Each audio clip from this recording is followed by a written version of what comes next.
কাল থেকে অর্থাৎ ৩ তারিখ থেকে অন্নপূর্ণা ভাণ্ডারে ৩,০০০ টাকা দেওয়ার কাজ শুরু হচ্ছে।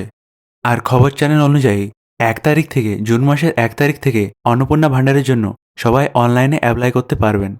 কিন্তু এখন আমি জুন মাসের ২ তারিখে সকাল ১১টার সময় এটা রেকর্ড করছি। আর এখনও পর্যন্ত আপনি যদি অন্নপূর্ণা ভাণ্ডারের পোর্টালে গিয়ে দেখেন, তাহলে অনলাইন অ্যাপ্লাইয়ের অপশন কোথাও শো করছে না। এই মুহূর্তে আপনারাই বলুন, যদি অনলাইনে অ্যাপ্লাই না হয়, তাহলে কিভাবে অন্নপূর্ণা ভাণ্ডারের জন্য ৩,০০০ টাকা দেওয়ার কাজ কাল থেকে শুরু হবে? আর তাহলে কি সবাইকেই অফলাইনে ১৩ পাতার ফর্মটা ফিল আপ করতে হবে? এমনকি এটাও বলা হয়েছিল যে অফলাইনের ফর্মটা পরিবর্তন করা হবে এবং একটু সরলীকরণ করা হবে। কিন্তু এখনও পর্যন্ত আমি সেটা দেখতে পাচ্ছি না। এমনকি ১২ পাতার থেকে ফর্মটা ১৩ পাতার হয়ে গিয়েছে। আর এখনও পর্যন্ত অনলাইনে অ্যাপ্লাইয়ের অপশনটিই আসেনি। এই বিষয়ে আপনার কি মতামত? আপনারা সেটা কমেন্টসে অবশ্যই জানান। আর আমিও চাই যাতে অনলাইনে অ্যাপ্লাইটা জলদি শুরু হয়ে যায়। আর যখনই অনলাইনে অ্যাপ্লাই শুরু হবে, আমি কিন্তু এই অনলাইনে অ্যাপ্লাইয়ের স্টেপ বাই স্টেপ একটা প্রসেসও আপনাদেরকে দেখিয়ে দেবো। তাই সেই ভিডিওটার জন্য আপনি আপনার ফর্ম বন্ধুকে সাবস্ক্রাইব করুন। ভিডিওটি দেখার জন্য ধন্যবাদ।